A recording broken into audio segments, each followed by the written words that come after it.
Hi guys! Continue tayo sa ating lesson. So ngayon is grade 6 math pa rin tayo. Quarter 4, module 2, lesson 2. So ang lesson 1 natin is reading and interpreting electric meter.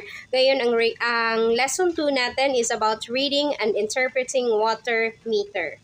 Meron tayong dalawang klase ng water meter. So meron tayong tinatawag na analog meter. Meron kayong makikitang 4 na dial. So, ito yung tinatawag nating analog meter. Meron namang digital meter na merong 7 dial. So, ayan, diretso na number yung makikita nyo kapag digital meter ang gamit nyo. Ang unit naman na ginagamit natin sa water meter is cubic meter. So, ito yung unit na gamit natin kapag water meter ang pinag-uusapan. Cubic meter. Meron tayong mga rules na i-follow sa pagbasa at pag-interpret ng water meter. Ang first rule natin is to get the exact meter reading using the analog meter, start from right to left. So, saan tayo magsisimula sa pagbasa ng ating analog meter? Galing dito sa right, papunta sa left. So, ibig sabihin, uunahin natin pagbasa itong dial na nasa right. Okay, so saan naka-point ang ating pointer? Between 1 and 2. Malapit siya sa 2, pero kagaya ng rule natin sa reading electric meter, kung saan ang mas maliit, yun ang isulat natin. So, since mas maliit si 1, kasi kahit na nandito siya malapit sa 2, hindi pa siya umabot sa 2. So, ibig sabihin si 1 yung isulat natin. So, 1 ang ating isusulat dito. And then, ang second dial natin is nasa 4. Okay, so 4 dahil sa 4 siya nakaturo. Ang third dial is between 2 and 3. Hindi pa siya umabot sa 3, so si 2 ang isusulat natin. And then ang last dial is between 6 and 7. Hindi pa siya umabot sa 7, so si 6 yung isusulat natin. So ngayon, paano na natin isulat ang ating reading sa ating analog meter? Based sa ating rule na uunahin natin pagbasa ang right to left. Pagsulat natin, ang reading natin dito is, saan yung unang isusulat natin? Si 6 ba o si 1? Si 1. Kasi according to our rule, uunahin natin ang right papunta sa left. So si 1, ang kasunod ni 1 is 4, ang kasunod ni 4 is 2, and then last is 6. So ganito pagkasulat ang water meter natin. Okay? So, 1, 4, 2, 6. 1, 4, 2, 6. Sa digital meter naman tayo, paano natin babasahin ang digital meter? To get the exact meter reading using the digital meter, start from left to right. So, kung yung analog meter natin nagsimula tayo sa right, papunta sa left, ngayon naman sa digital is magsisimula tayo sa right, sa left, papunta sa right. So, meron tayong 7 dials. Kokopihin lang natin ang ating mga number. So, that is, ang reading natin dito is merong 3 0. Ang isusulat natin is itong 1. Bakit ayaw? 1. Pagkatapos 3. 3, 2. So, ang reading natin is 1, 3, 3, 2. 1, 3, 3, 2. Okay? So, yun ang pagkakaiba ng analog meter at digital meter. Kapag si analog, magsimula ka sa right, papunta sa left. Si digital naman, magsimula ka sa left, papunta sa right. So, huwag kayong malito. Next rule. To get the actual reading in cubic meters, multiply the numbers that appears by 1 over 1,000 or 0.001. So, para makuha mo daw siya ang iyong consumption sa tubig ng cubic meter, ang gagawin mo is, ang iyong reading, for example, itong ating digital reading, okay, so 1332. For example, ito, ang gagawin natin kay 1332, wait lang, okay, ayan. So, ang gagawin natin kay 1332 is, i-multiply natin sa 1 over 1,000 or 0.001. So, meron tayo ditong 1332 na reading. Ang gagawin natin is, i-multiply natin siya sa 1 over 1,000. So, 1,332 times 1 equals 1,332. Kapag whole number, automatic, meron siyang denominator na 1. So, 1 times 1,000 equals 1,000.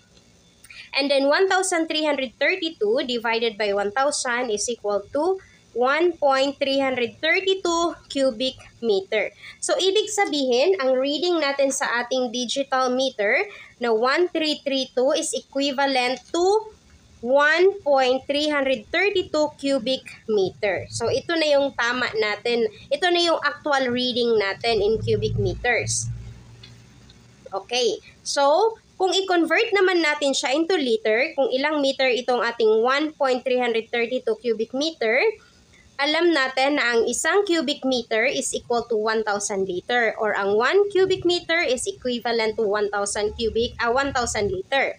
So, dahil ang ating cubic meter dito is 1.332, so 1.332, i-multiply natin sa 1,000 times 1,000 is equal to 1,332 liter. So, ibig sabihin, ang katumbas ng 1.332 cubic meter is equal to 1,332 liters. The last three digits at the right show the fractions of cubic meters of water consumed.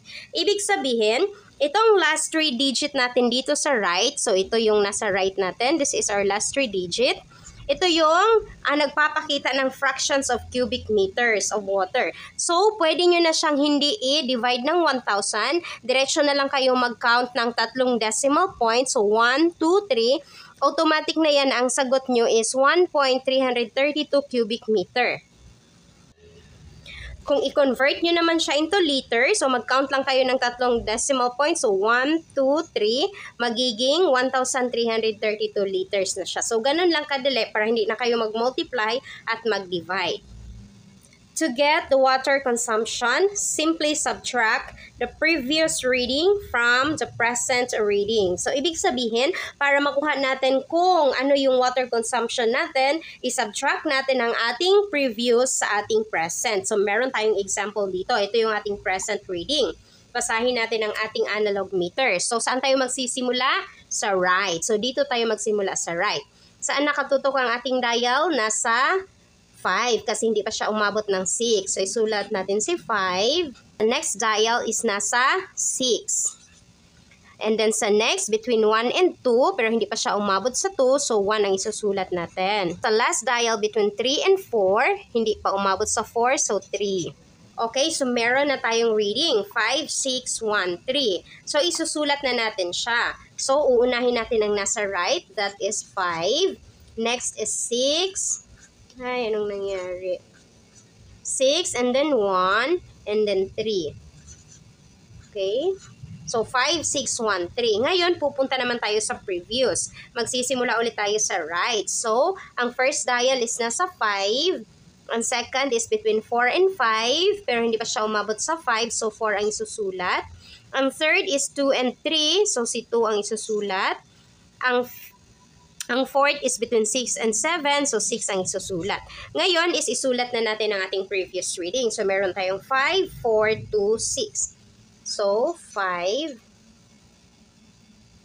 4, 2, 6. Okay. So meron na tayong present at previous. Ang present natin is 5, 6, 1, 3. Ang previous is 5, 4, 2, 6. Ang gagawin natin para makuha natin ang ating water consumption, i-subtract natin ang ating previous sa ating present. So, i-subtract na natin sila. 3 minus 6 cannot be. Borrow 1 from 1. So, si 1 is magiging 0. Si 3 is magiging 13. So, 13 minus 6 is equal to 7. And then, 0 minus 2 cannot be. So, mag-borrow naman siya kay 6. Si 6 magiging 5. Si 0 magiging 10. So, 10 minus 2 is equal to 8. And then, 5 minus 4 is equal to 1. And then 5 minus 5 is equal to 0. So, meron na tayong sagot, 0,187. Dahil ang last three digit natin is nagpapakita ng fraction, therefore, ang na-consume na water in cubic meter is equal to 0.187 cubic meter. Or, kung sa liter natin siya ilagay, so magiging 187 liter. Example naman tayo sa digital meter. So, meron tayong dalawang example dito. Ang digital meter, pagbasa ng digital meter is from left to right. So, ang gagawin natin, isusulat lang natin ang numbers. So, ano yung reading natin dito sa first example? 0.5 0.501. And then into liter is 501 liter. So, ang example number 2 natin is 1, 2, 3. Ibig sabihin that is 2.473. Or kung sa liter natin siya ilalagay, that is 2,473 liter. Bakit naging 0.501 ang ating first reading sa ating digital meter? Kasi 501 divided by or times 1 over 1,000 is equal to 501 times 1 is equal to 501 over 1,000. So 501 divided by 1,000 is equal to 0.501. Or simply, i-count nyo na kung ilang zero meron tayo sa baba. So 1, 2, 3. So ang gagawin nyo dito sa taas is mag-count kayo ng decimal point 1, 2, 3. So ang sagot is 0.501 cubic meter. Ayan. Para hindi na kayo mahirapan. And then, paano siya ulit going liter? So, ang gagawin mo is 0.501. I-multiply mo ng 1,000. So, 0.501 times 1,000. Ilang zero meron tayo? 1, 2, 3. So, i-move mo lang yung decimal point pa right. So, 1, 2, 3. So, that is 501 meter. So, ganyan lang kadali.